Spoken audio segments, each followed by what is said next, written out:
What's up, YouTube? Welcome to another episode of kevmacvideos True Stories.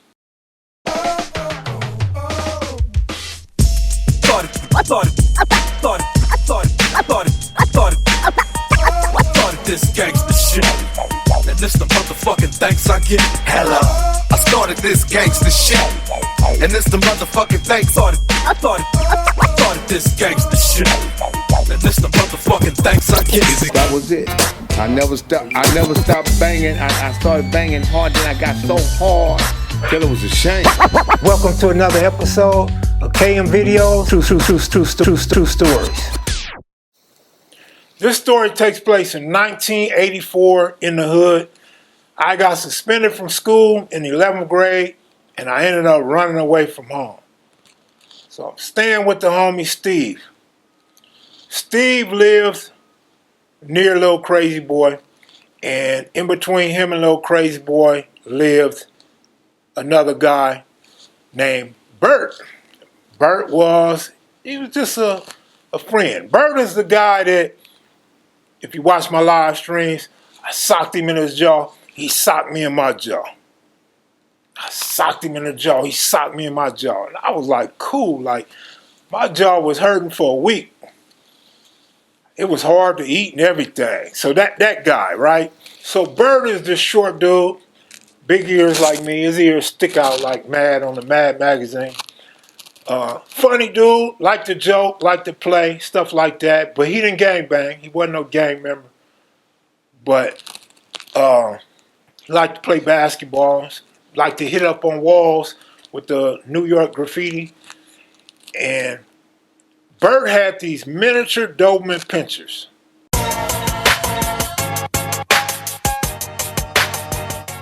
I don't remember how many. I'd estimate he had about 4 of them. And they were some flea-ridden dogs. Bert was a brown-skinned dude with a bunch of little pink circles on him. Pink circles on his face sometimes, like he had chicken pox.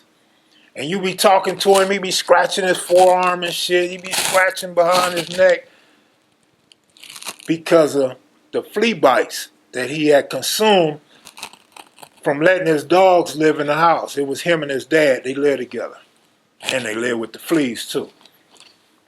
And, I had never experienced people having dogs in their house back then, especially multiple dogs. So I decided I'm going to go hit this house because I don't have no hustle. I don't have no money. I got to survive.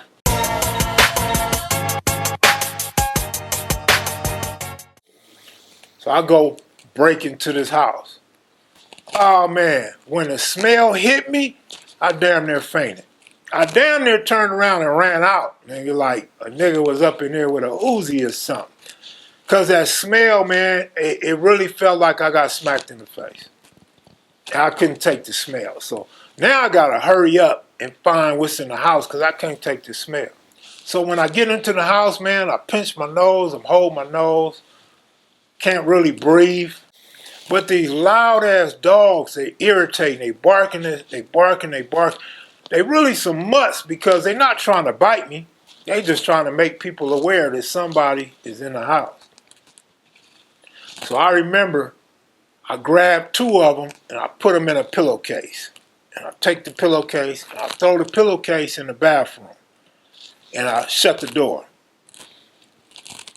So, I didn't harm them or nothing. I just moved them into a secure place in the house. So I ain't got no money. I ain't got no income. I ain't got no hustle or none of that. So I end up breaking in Bert's house. So I go in one of the bedrooms and there's a sparklers bottle full of change, a bunch of change. You can see quarters in there. You can see a couple $100 bills and a bunch of $1 bills. So I gotta have that. Unfortunately, I'm skinny, I'm weak. I wasn't into weightlifting. So I can't pick the bottle up. The bottle's too heavy for me. So I tilt it on its side and I'm rolling the sparklers bottle to the front door. As I'm rolling it, I gotta keep stopping and scratching and slapping my face. And then I look at my white t-shirt and it's full of fleas. I got fleas all over me. It's like I jumped into a bathtub full of fleas. I'm itching like hell. As I'm leaving, I see a rifle, a shotgun, and a bunch of ammunition. My first thought is to leave that. My second thought is, damn, if they come home and see me, they gonna bust on me.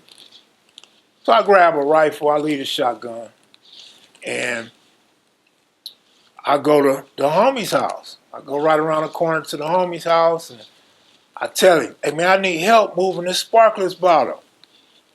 He like, man, you crazy. He laughing and smiling. Man, you crazy, you crazy. Man, come on, man, help me out.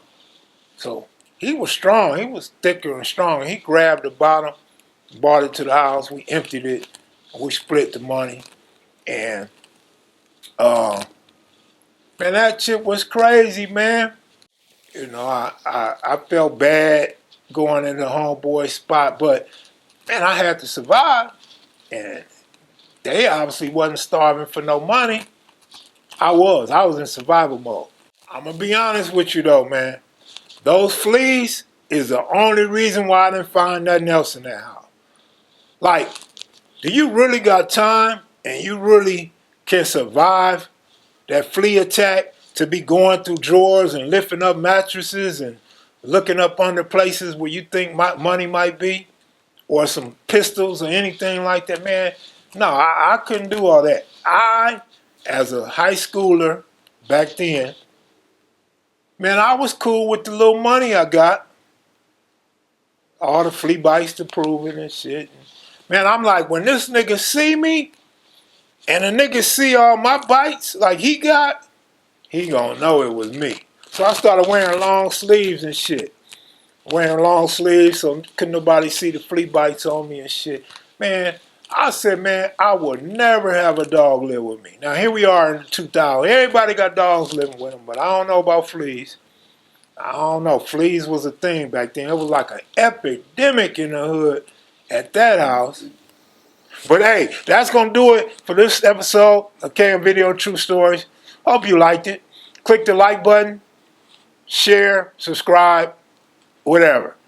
I'd appreciate it. Thanks. I'm out, y'all. Peace. Salute.